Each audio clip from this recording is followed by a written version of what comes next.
Boa noite, meus irmãos. Sejam todos bem-vindos à casa do nosso Deus. Nós estamos prestes a iniciar o nosso culto. Hoje é um dia de celebração ao nosso Deus. Nós estamos felizes por estar na sua casa.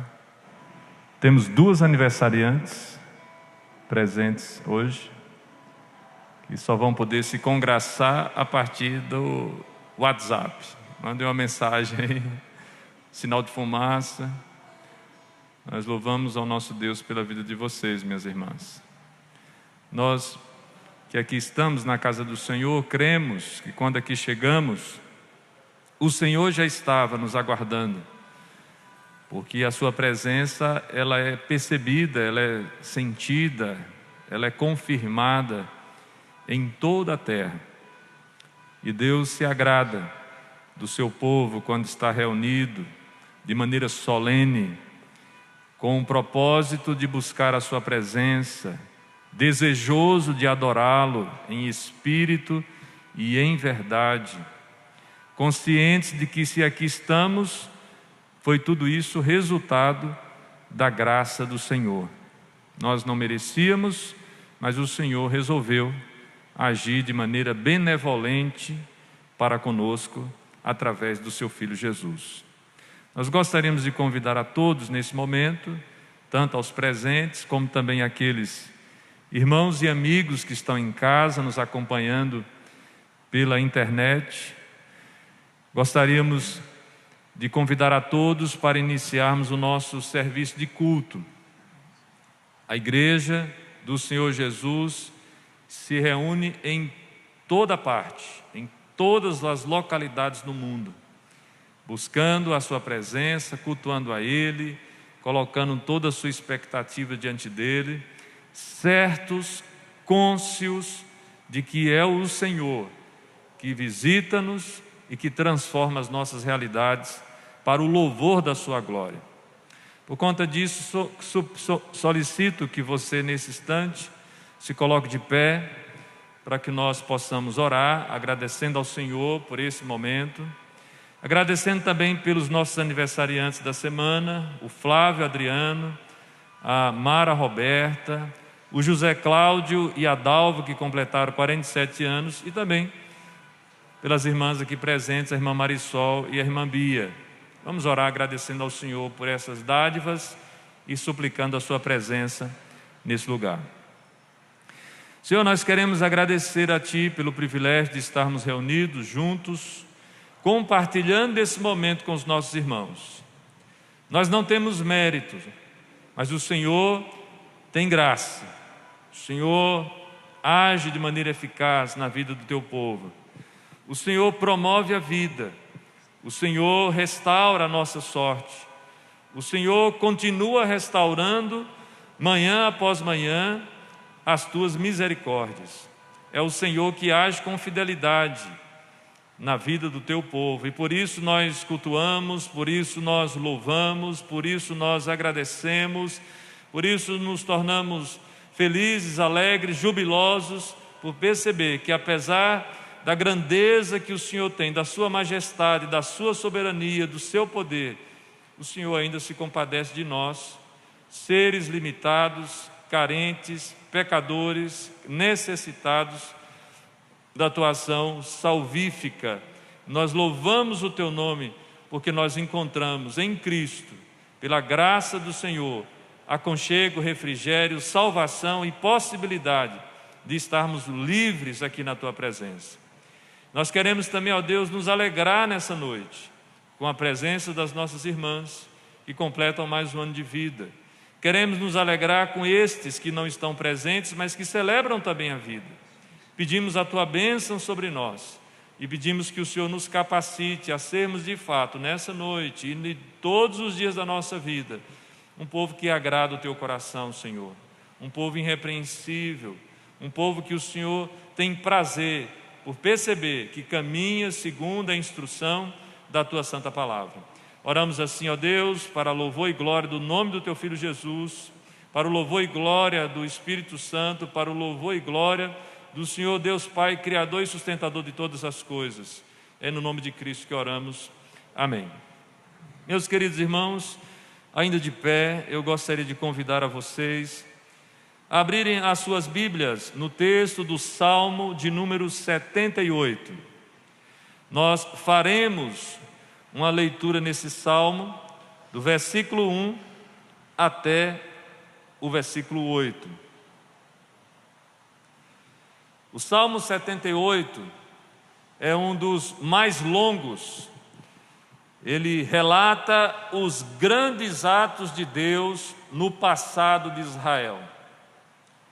O Salmo 78 enfatiza a graça de Deus para com Israel, enquanto essa nação continuava a pecar contra ele.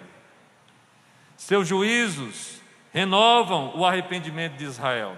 Por incrível que pareça, é na ação de Deus de unir o seu povo que a ação do Espírito Santo agindo no coração deles é que promove o arrependimento deste povo. A retrospectiva que nós encontramos no Salmo 78 remonta ao Mar Vermelho, as perseguições pelo deserto e a primeira monarquia sobre o governo de Saul. O Salmo 78 conclui em uma nota positiva. Deus escolheu Davi como rei e Jerusalém como lugar do seu templo. Interessante quando nós olhamos no apanhado da história, como Deus deixa estritamente definido o que Ele de fato quer fazer na vida do seu povo, no tempo dele e da maneira como Ele escolheu. O Salmo 78 traz à nossa memória quem é o nosso Deus e como são os seus grandiosos feitos.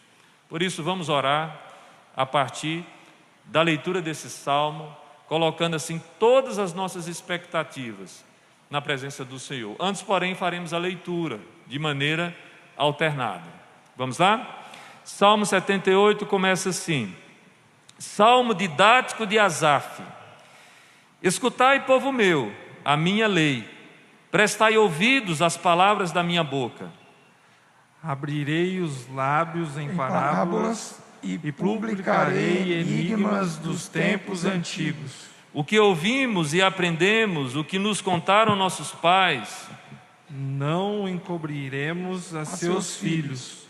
Contaremos à vindoura geração os louvores do Senhor e o seu poder e as maravilhas que fez.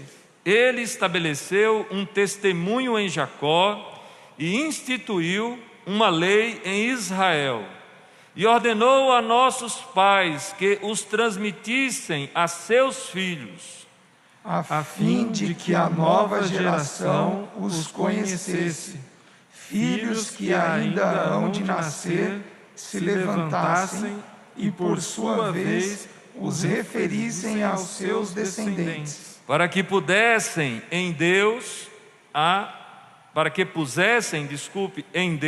a sua confiança e não se esquecessem dos feitos de Deus, mas lhes observassem os mandamentos.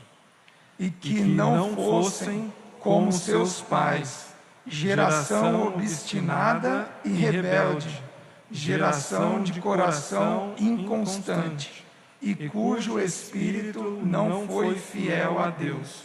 Amém.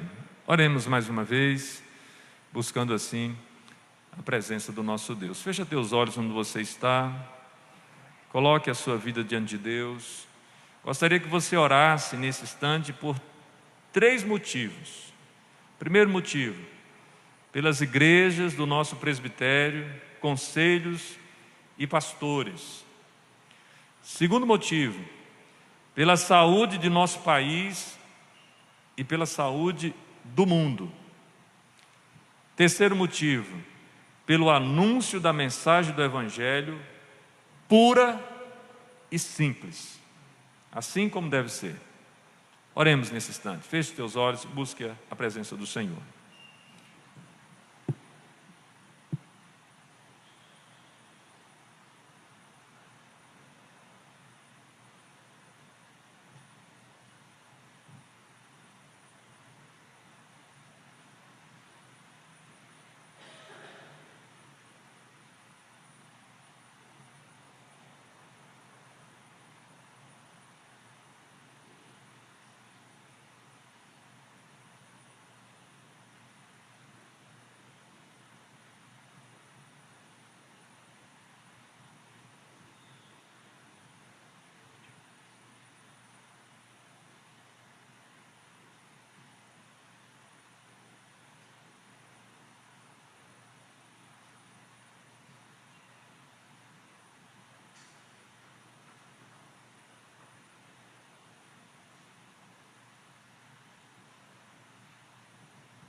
Senhor Deus, nós somos o Teu povo nessa noite reunidos. Estamos, ó Pai, para buscar a Tua presença. Não temos, ó Deus, nada que possa de alguma forma comparar aquilo que o Senhor fez por nós. Nosso coração, ó Deus, se enche de alegria, de júbilo, porque sabemos, ó Deus, que o Senhor se compadece de nós. Mas nosso coração também, Senhor, está cheio de temor, de reverência, porque sabemos que estamos diante de um Deus que é santo, perfeito, onde não há mácula, onde não há pecado. E certamente o Senhor se agrada da santidade. E nós pedimos a Deus, suplicantes nessa noite, que a partir, ó Deus, da transformação que o Espírito Santo tem gerado em nós, aplicando a obra de Cristo, que nós consigamos, ó Pai, de fato, proceder sobre a terra como sal e luz. Nós necessitamos, ó Deus, ser de fato semelhantes cada vez mais ao Teu Filho Jesus. Nós não temos méritos, mas nós temos a Tua graça. Nós não temos como nos justificar, mas a justificação que nós temos pela fé em Cristo, ela é uma realidade na nossa vida. Nós não temos, ó Deus, como transformar a nós mesmos, mas nós sabemos que através da Tua palavra, aplicada a nós pelo Teu Espírito Santo, nós seremos transformados de glória em glória até o retorno do Teu Filho Jesus. Louvamos o Teu nome, Senhor, e suplicamos diante de Ti pela vida das nossas igrejas, pela vida dos conselhos e dos pastores, não só do nosso presbitério, mas também do nosso sínodo, do Supremo Concílio. Ó Deus, tantas vidas que nós encontramos, ó Pai, nesses contextos que estão enfermas, contaminadas pela Covid. Ó Deus, tenha misericórdia de todos estes, que a ação do Teu Espírito Santo possa ser restauradora, ó Deus, na vida deles. Que o Senhor também se compadeça de outros que estão afora pelo mundo, ó Pai, padecendo da mesma enfermidade. Que o Senhor, ó Pai, nos dê ousadia, intrepidez, graça, simplicidade e verdade, ó Deus, pureza nos nossos atos e nas nossas palavras, para ministrarmos a mensagem do Evangelho, até que o Senhor venha. Nós oramos assim, ó Deus, em nome e para a glória de Jesus. Amém. Meus queridos irmãos, nesse primeiro cântico, amigo de Deus, nós vamos louvar ao Senhor e também, em ato de culto, como testemunho da forma graciosa como Deus tem suprido as nossas necessidades, nós faremos a devolução dos dízimos e das ofertas. Alguém que está aí nos assistindo nesse momento, está passando aí fora, pode dizer, mas esse pessoal da igreja presbiteriana é meio diferente. Por quê? Porque eles não fazem uma promoção na hora dos dízimos. Não há razão para fazermos isso, meus irmãos. O que nós estamos testemunhando nesse momento é um Deus que supre as nossas necessidades, um Deus que sabe agir para poder atender a necessidade do seu povo. E nós, em atitude de gratidão e com liberalidade, sem necessariamente sermos movidos pelo emocionalismo barato, nós devolvemos os nossos dízimos e ofertamos ao Senhor com alegria no coração, testemunhando o seu amor e a sua fidelidade para conosco. Vamos fazer isso em louvor ao nosso Deus.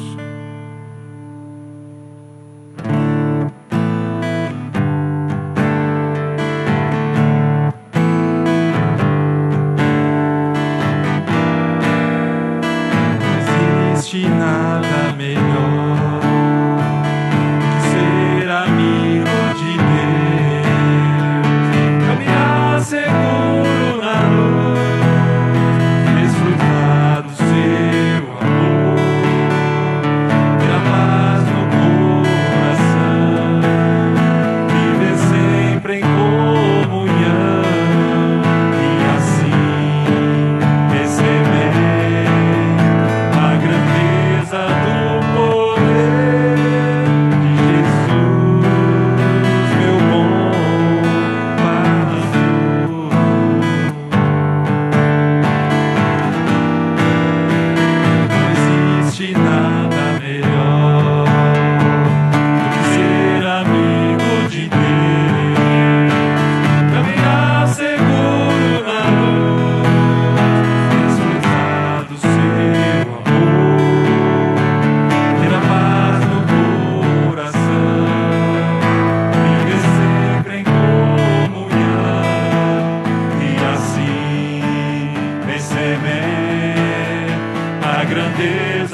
ter a paz no coração, viver sempre em comunhão e assim receber a grandeza do poder de Jesus, meu bom pastor, de Jesus, meu bom pastor, de Jesus, meu bom pastor.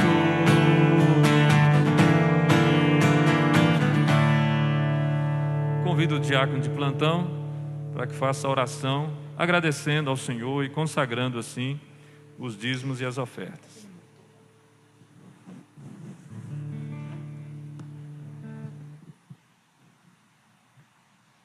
Obrigado, Senhor, por esse momento, Pai, em que podemos entregar os nossos dízimos, Pai, as ofertas aqui consagradas, meu Pai.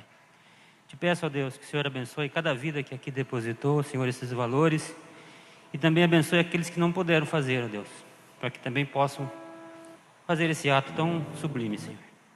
Te pedimos também, ó Deus, que o Senhor abençoe e direcione aqueles que irão administrar essas ofertas, Pai, para que possam usar da melhor maneira possível, Pai, para que o Teu reino possa ser engrandecido, Senhor.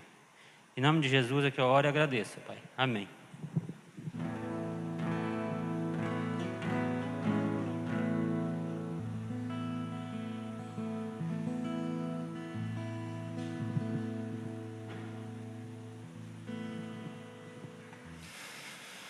Meus queridos irmãos, nesse segundo cântico, acredito que seja um cântico inédito, né? Novo, para alguns e para outros mais ainda.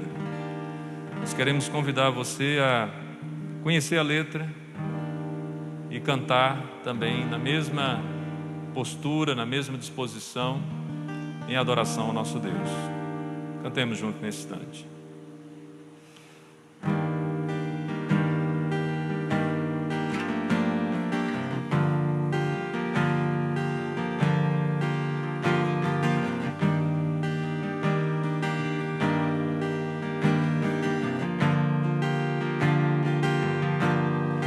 Eu quero ser a expressão do Teu amor. Somos Teus filhos, queremos ser as Tuas mãos. Eu quero ser unido e me parecer meu Redentor. Ser como Cristo, ser a imagem do meu Criador. Que o Teu nome seja exaltado, Jesus. Que o Teu nome seja adorado por todos os povos. Peça ninguém de Te ver, Te amar como és. Santificado seja o Teu nome, que a terra se prostre em louvor a Ti, Jesus.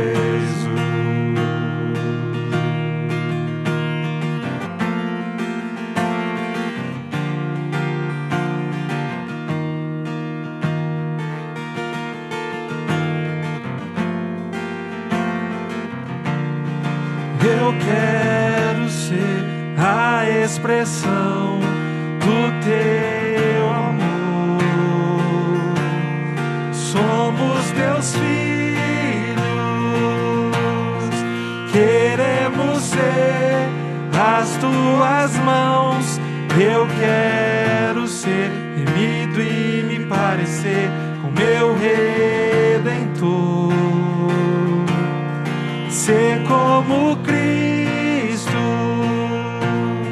ser a imagem do meu Criador.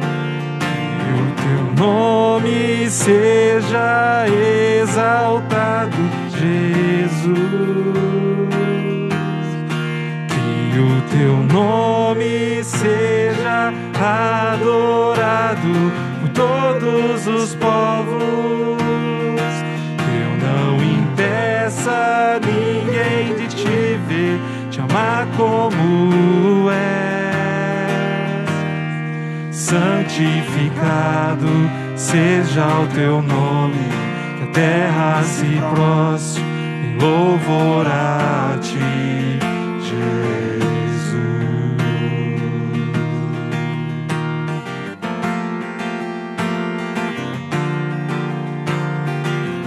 Quero ser carta para o mundo, escrita pelas suas próprias mãos.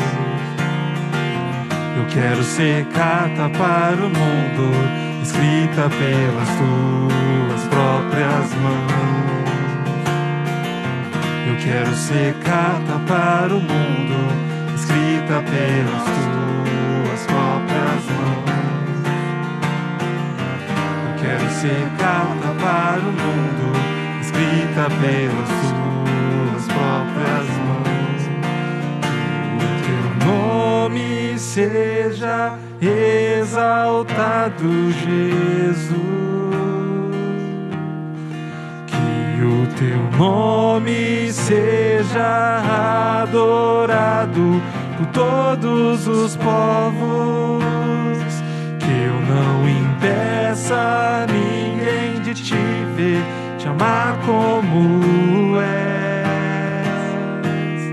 Santificado seja o teu nome, que a terra se prostre em louvor a ti, Jesus.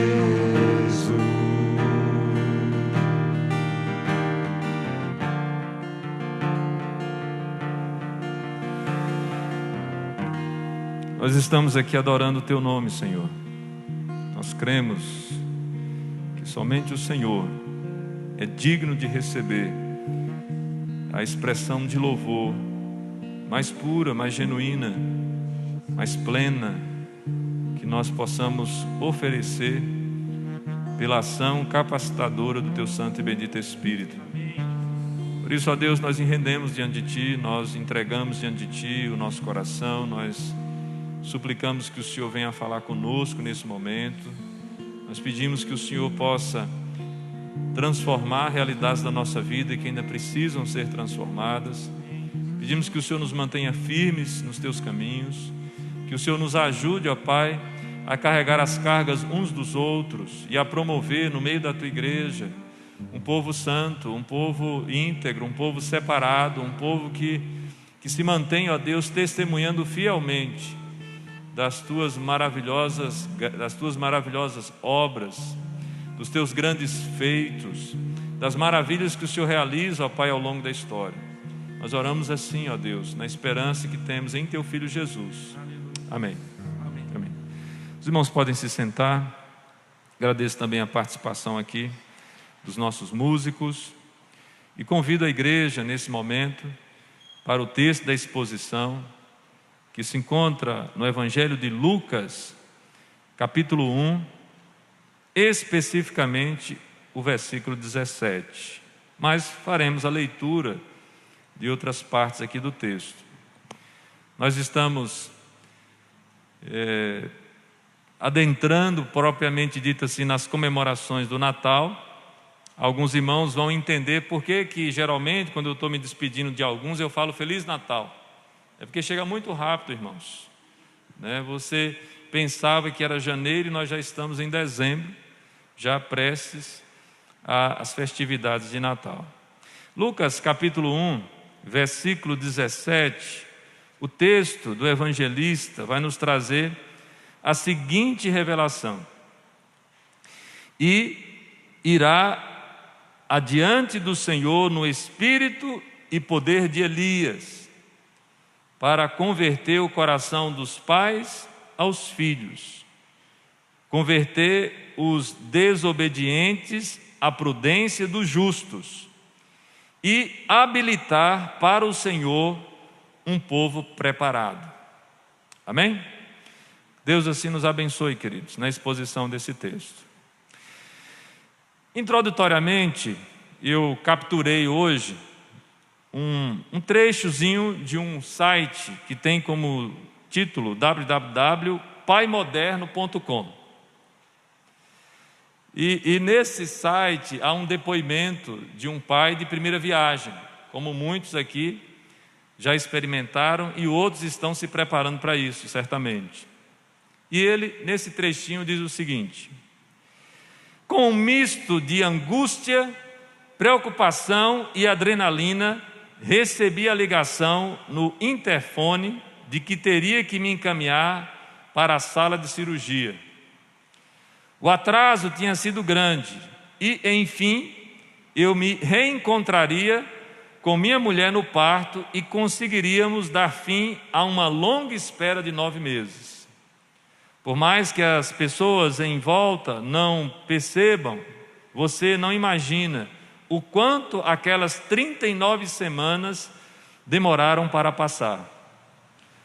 O tempo corre infinitamente mais devagar para os pais de primeira viagem, angustiados, principalmente nas últimas semanas, quando tudo estava pronto, ou tudo está pronto, aguardando a chegada do pequeno, e não há nada que você possa fazer para preencher o tempo. Eu não sei se corresponde, com a experiência de todos, mas eu acredito que há sim alguma peculiaridade naquilo que nós encontramos nesse texto.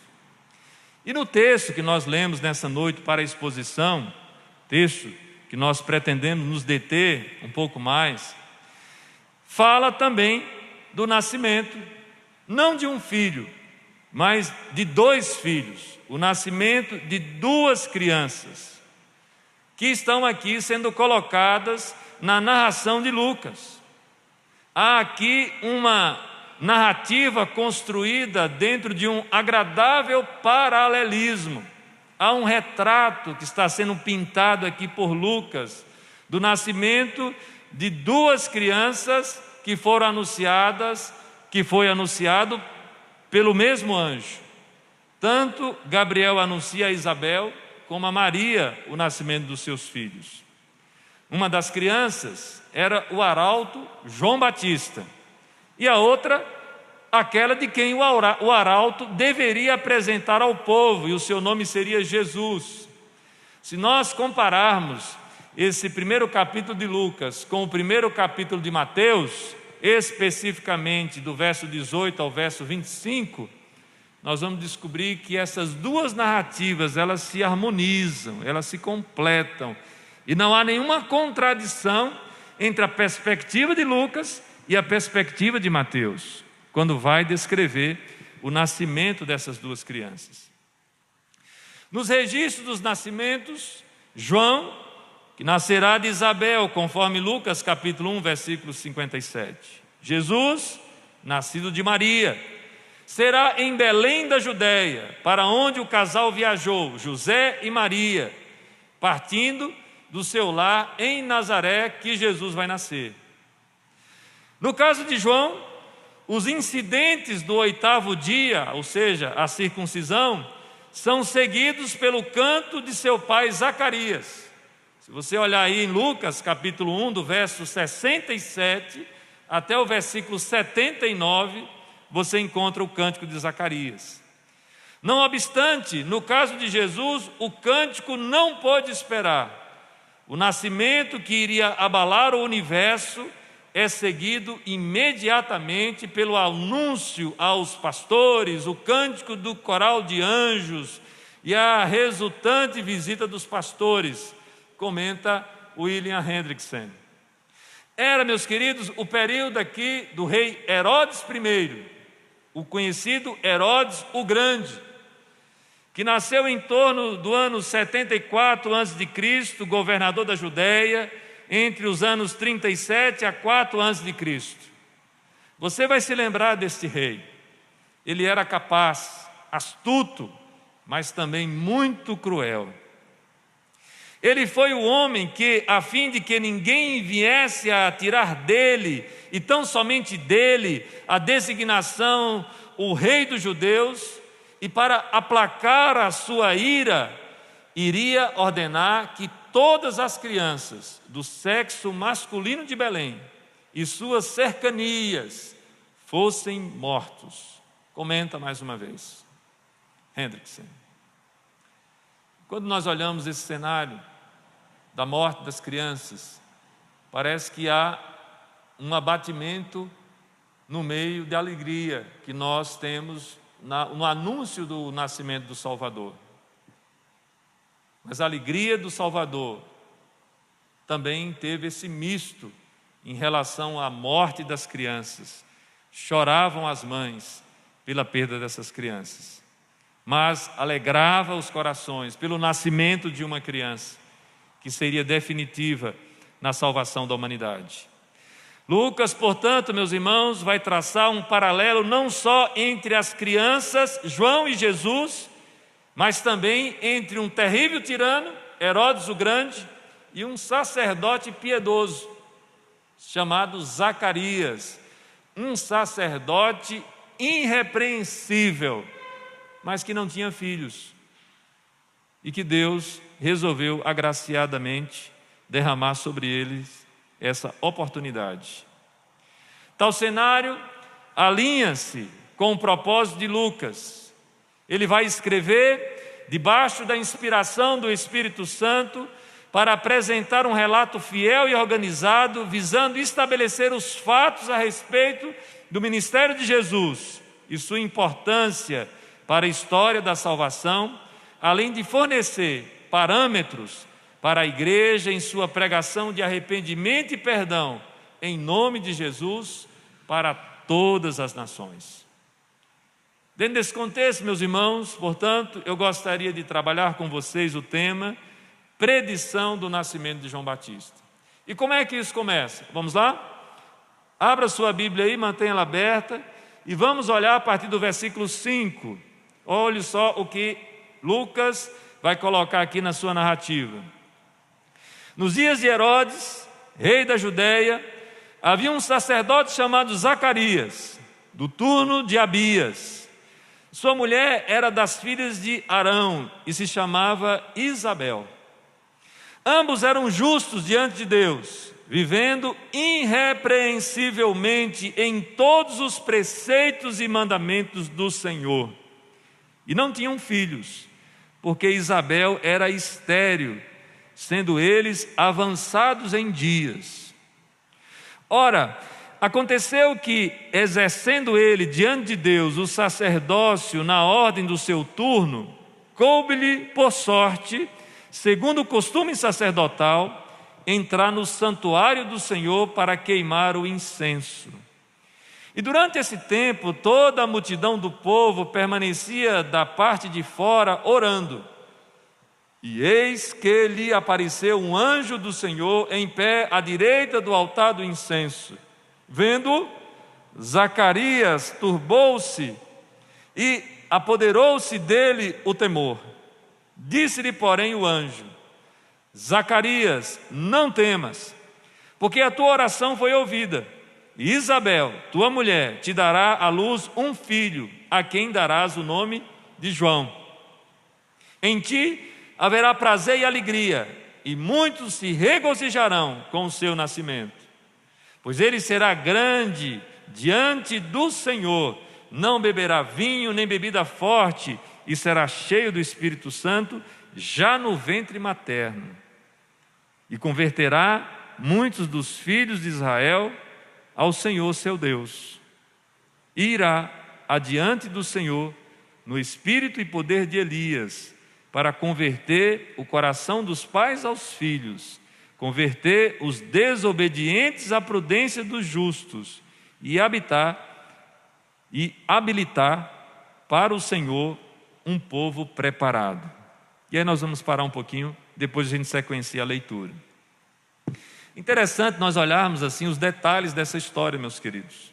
A forma como de todos os casais que poderiam ali serem localizados para o nascimento de João Batista, Deus vai escolher exatamente uma estéril. Olha que peculiaridade. Dentre todas as mulheres que estavam ali, Deus vai escolher exatamente uma virgem, para o nascimento do Salvador do mundo. E desses dois nascimentos, aquele que anuncia o nascimento dessas crianças é o anjo Gabriel. Ou seja, de todas as porções que nós encontramos nas Escrituras, os nascimentos, tanto de João Batista, o nascimento de João Batista como o nascimento de Jesus, esse enredo que nós classificamos e comemoramos como Natal, é onde nós encontramos várias manifestações do poder sobrenatural de Deus, em todos os detalhes, de maneira providente, de maneira inquestionável. E alguns vão dizer assim, mas como é que esses homens foram capazes de retratar tudo isso que aconteceu aqui? Lembremos de que Lucas ele vai fazer uma investigação acurada para oferecer um relato a um oficial, alguém de patente naquele contexto, alguém de importância. E o Espírito Santo então toma Lucas e leva Lucas às pessoas certas. E ele consegue concatenar as ideias, os fatos, os eventos. E quando ele vai construir a sua narrativa, ele toma o cuidado de equiparar, ou de colocar ao lado, o nascimento de João, o arauto precursor do Messias, e o nascimento de Jesus, o Messias aguardado. E há uma perfeita harmonização com relação às histórias, mas também há uma perfeita sintonia entre o ministério de João Batista e o ministério de Jesus. Não há contradição, não há nada que possa ser apontado como que João Batista trabalhava em oposição àquilo que Jesus haveria de executar. Muito pelo contrário, ele foi aquele que veio aplanar os caminhos. Ele que foi aquele que veio para anunciar a chegada do Messias. E o Messias vem exatamente para dar continuidade à pregação de João, de que era necessário se arrepender, porque o reino dos céus havia chegado. E nesse sentido, meus irmãos, eu gostaria de fazer alguns destaques aqui a partir do versículo 17. Primeiro, que o aparecimento de João vai preceder o aparecimento de Jesus. João vai ficar no isolamento. João é a criança que vai ser criada no deserto. João é aquele que não vai beber bebida forte, nem vinho. João é aquele que vai ser cheio do Espírito Santo desde o ventre materno, como diz o versículo 15. Mas quando Jesus está prestes a começar o seu ministério, João já estava pregando e preparando a sua chegada. João vem antes de Jesus. Ele é o arauto, o precursor. Lembrem-se disso. Uma segunda consideração que eu gostaria de fazer é que ele apresentará o seu mestre diante do povo. E é interessante como João Batista faz isso com propriedade. E ele faz com tanto esmero, ele faz com tanto cuidado, com tanto zelo pastoral, que as pessoas saem de toda parte para ouvir a pregação de João Batista. Aquele caniço que era agitado pelo vento, que se alimentava de gafanhoto e mel silvestre, estava pregando no Jordão o batismo de arrependimento. Uma outra consideração que eu gostaria de fazer, meus irmãos, é que seu ministério é de chamar o povo ao arrependimento, sim. Por que João Batista está chamando o povo ao arrependimento? E você já parou para pensar que aqui é de fato uma visitação de Deus ao seu povo, que estava ainda em aliança, mas que havia se distanciado da sua aliança? E que João está dizendo, convertam-se. Não fiquem por aí dizendo que vocês são filhos de Abraão, que vocês não precisam de arrependimento. João diz, convertam-se, porque é chegado, o machado já está posto à raiz da árvore. Raça de víboras, não fiquem aí dizendo que vocês não têm motivos de arrependimento, se convertam, porque é chegado o reino dos céus. O ministério de João Batista é o ministério de chamar o povo ao arrependimento. E eu pergunto aos irmãos, é diferente do ministério de Jesus? De forma nenhuma. Arrependei-vos, porque o reino dos céus é chegado. A pregação é a mesma. Uma outra consideração importante, meus irmãos, é que será um instrumento nas mãos de Deus para a preparação do povo para a recepção do seu mestre. João Batista, ele vem e atua no espírito e no poder de Elias. E alguns vão comparar João Batista a Elias, alguns vão dizer assim, é uma releitura de Elias. Elias voltou novamente a atuar. Mas o comparativo que a Escritura vai fazer de João Batista com Elias vai ser logo quebrado, porque ele diz assim, eu não sou o Elias, quando ele é perguntado. Mas Jesus disse, você é o Elias. E aí a gente fica assim, mas afinal de contas, João Batista era o Elias ou não era Elias? O que acontece, meus irmãos, é que Jesus, quando ele fala que João Batista é o Elias, ele fala de maneira figurada. Por que Jesus chama ele do Elias? Porque ele veio no espírito e no poder do profeta Elias. A ousadia estava na sua pregação. É João Batista que vai chegar para Herodes Antipas, o filho de Herodes o Grande, e vai dizer assim, olha, não é lícito que você fique, que você se deite com a esposa do seu irmão. É João Batista que vai fazer isso. É bem verdade que isso custa-lhe a cabeça, essa ousadia que ele teve. Mas ele, mesmo perdendo a cabeça, não deixa de fazer o confronto diante do pecado do rei. Era um profeta, no melhor sentido da palavra, considerado um dos maiores nascidos de mulher. Os elogios que nós encontramos na narrativa dos evangelhos sobre João Batista colocam ele numa posição proeminente. E qual era a tônica do ministério de João Batista? Veja o que diz o versículo 17. Converter o coração dos pais aos filhos e os desobedientes à disposição dos justos. E aí, nesse sentido, meus irmãos, aqui nós fazemos também algumas aplicações daquilo que vemos aqui nesse texto em relação à igreja. Meus irmãos, nós devemos pensar, sim, na relação pais e filhos. Quando nós olhamos ou enxergamos essa nova dispensação que nós vivemos debaixo da graça do nosso Senhor Jesus Cristo. Não é que a graça mudou, não é que há algo inédito.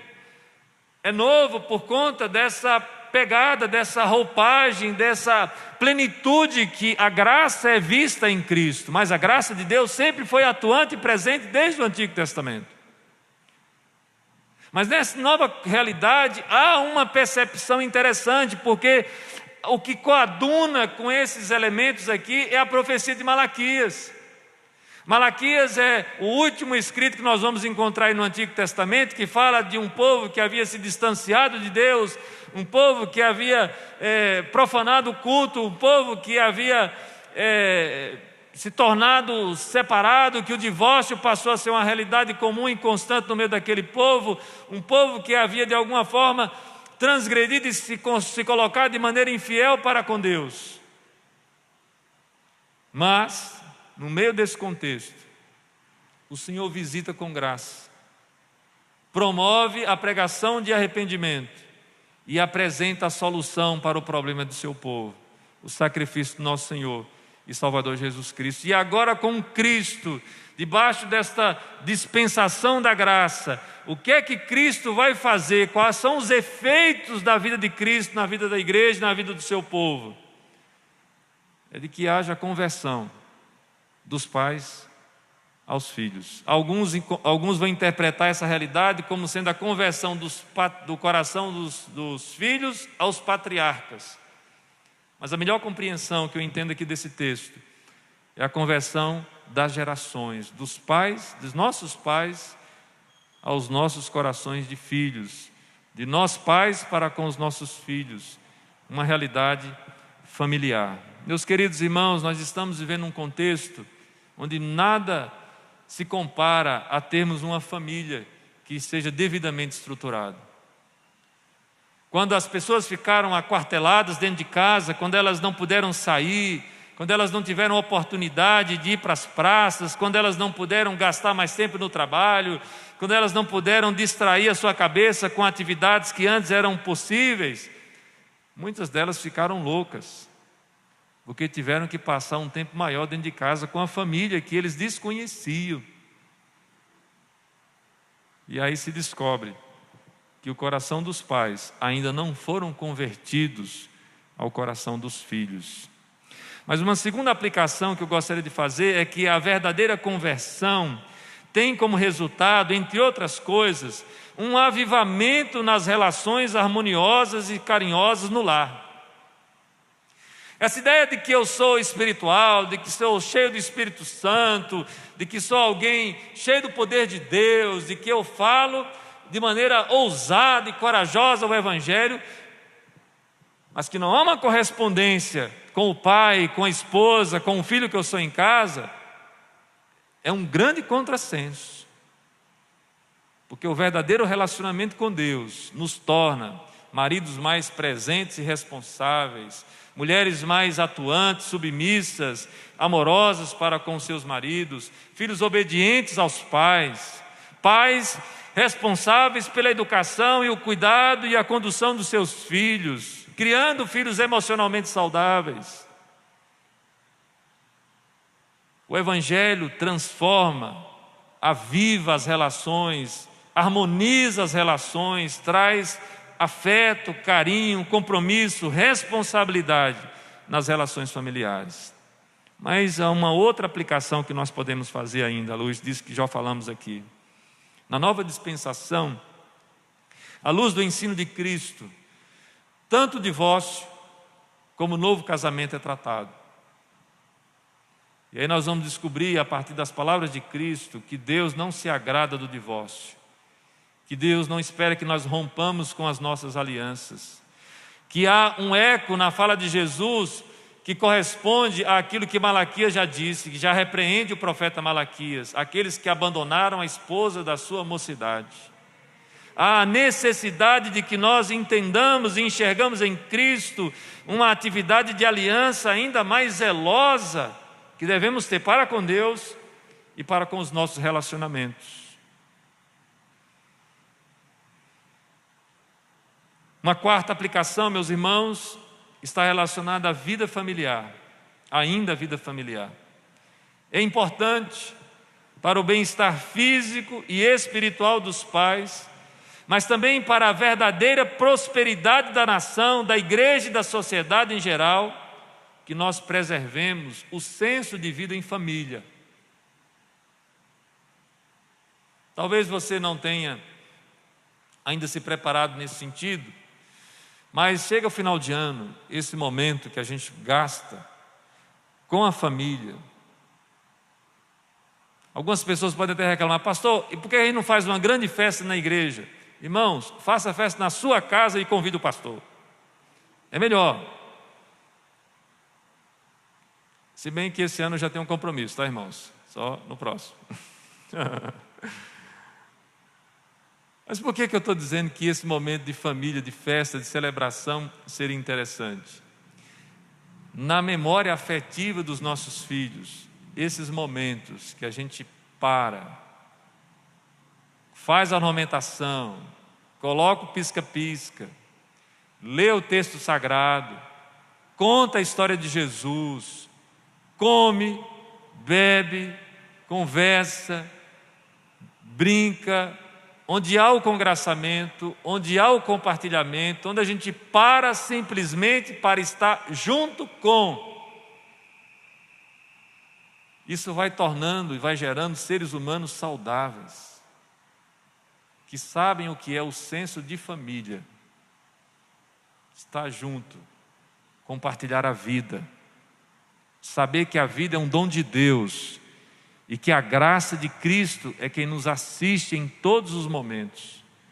E se nós chegamos ao final do ano, depois de um ano inteiro de uma seleção dura, onde muitas pessoas partiram, onde o número das mortes são aí alarmantes, se nós estamos aqui, é porque Deus foi extremamente gracioso conosco, e nós temos razão suficiente para celebrar em família a preservação da graça, do amor e da fidelidade do Senhor, a despeito das nossas perdas.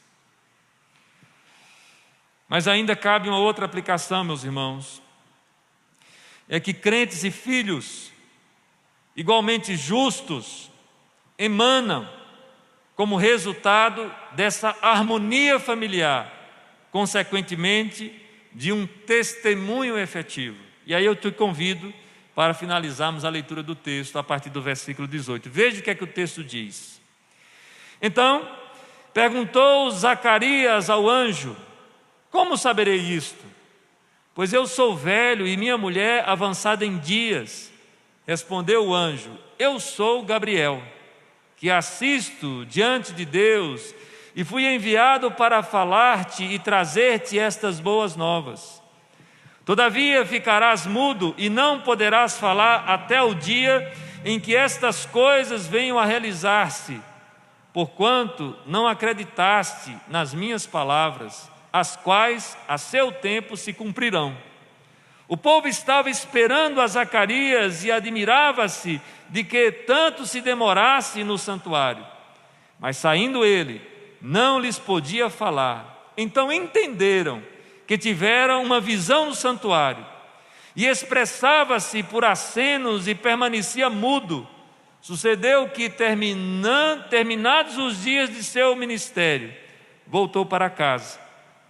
Passados esses dias, Isabel, sua mulher, concebeu e ocultou-se por 5 meses, dizendo: assim me fez o Senhor, contemplando-me, para anular o meu opróbrio perante os homens. No 6º mês, é só até o versículo 25. Assim fez o Senhor, contemplando-me, para anular o opróbrio, ou a vergonha perante os homens. O que é que nós encontramos aqui de maneira a dar o desfecho para essa história? Deus estava visitando a família de Zacarias e de Isabel. Deus estava concedendo a eles uma dádiva incomparável, de que a família se completasse. O filho havia sido dado, um filho que teria uma missão especial, que era preparar a chegada do Messias. Um filho que seria um homem íntegro, cheio do Espírito Santo, ousado, intrépido, que falaria a verdade, que confrontaria até mesmo os reis, onde as pessoas dariam crédito, e até as autoridades tinham receio de mexer com João Batista por conta do crédito que ele tinha diante das pessoas, porque ele era um homem simples, mas um homem que trazia nos seus lábios, como resultante do seu coração cheio da presença de Deus, uma pregação honesta, sincera de arrependimento. Meus queridos irmãos, cabe aqui também uma outra aplicação para a vida da igreja. Nós estamos carentes de homens e mulheres assim, simples, mas com a palavra presente no coração, prontos a anunciar a mensagem do Evangelho, de falar de Deus, do amor de Cristo. Nós precisamos nos mobilizar como igreja para sermos uma igreja capaz de plantar novas igrejas. Perde-se o sentido, meus irmãos. O simples fato de fazermos parte de uma comunidade religiosa e não sermos capazes de ter essa mesma paixão, essa mesma ousadia que João Batista demonstra de anunciar o Messias. E quando ele se encontra com o Messias, é muito interessante, porque apesar de todos esses elogios que nós encontramos a respeito de João Batista, ele vai dizer: importa que ele cresça e que eu diminua. Eu fico pensando, meus irmãos, se não é isso que está faltando em nós.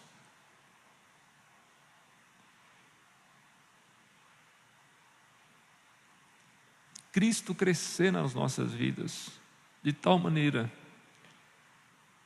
que nós diminuamos para o louvor da glória de Deus. Concluindo, meus irmãos, o resultado duplo da pregação do Evangelho, tanto em João, como também em Jesus, é exatamente o seguinte: uma aguda divisão em que alguns tomam parte da verdade e outros se opõem a ela. Por isso que o Evangelho vai dizer: eu não vim trazer paz, eu vim trazer espada, eu vim causar divisão entre pai e filho. E as pessoas vão dizer: então é contraditório com o que nós vemos aqui. Não é contraditório. Isso é uma faceta, é uma aplicação, é um resultado diante da pregação do Evangelho.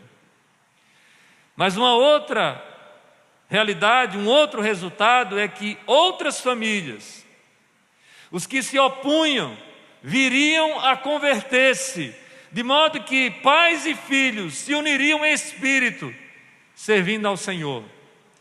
E isso é algo esplêndido e maravilhoso, meus irmãos, quando nós podemos declarar que eu e a minha casa servimos ao Senhor, esperamos Cristo, vivemos Cristo. Cristo é a razão da nossa existência. E que esse Natal, que nós vamos celebrar com todas as adaptações possíveis, com todas as esquisitices possíveis, né? Os irmãos, uns presentes presencialmente, outros presentes virtualmente, estando com o vovô e a vovó à distância, sem poder às vezes ter contato com os filhos que estão em outro lugar, sem poder abraçar às vezes, sem poder beijar, mas que seja um Natal que nós nos lembremos do principal, assim como João anunciou: o Messias, o Filho de Deus, salvação para toda a humanidade, para aqueles que foram separados e escolhidos, para aqueles que hão de crer na mensagem do Evangelho. Oremos nesse instante, fechemos os seus olhos. Senhor Deus, louvado e engrandecido seja o Teu nome, ó Pai, porque nós estamos aqui nessa noite e nós tivemos a oportunidade de abrir, ler e relembrar a história, ó Deus, relacionado ao nascimento do Teu Filho Jesus.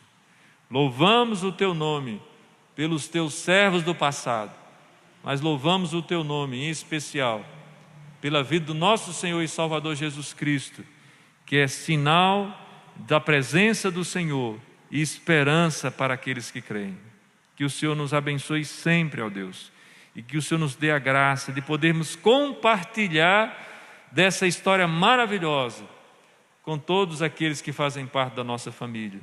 É no nome de Jesus que nós fazemos isso. Amém. Amém. Meus queridos, nós estamos chegando ao final da nossa reunião. Gostaríamos de agradecer a presença de todos. Convidamos a você a se colocar de pé, para que nós possamos, nesse momento, impetrar a bênção. Que Deus abençoe a sua vida, que você tenha uma ótima semana na presença do nosso Senhor. Receber a bênção, irmãos. Que a graça do nosso Senhor e Salvador Jesus Cristo, que o amor do Deus Pai, aquele que é criador e sustentador de todas as coisas, que o poder dinamizador, capacitador, consolador e fortalecedor do Espírito Santo esteja sobre nós, bem como sobre toda a igreja do Senhor Jesus sobre a face da terra, agora e para todos sempre. Amém.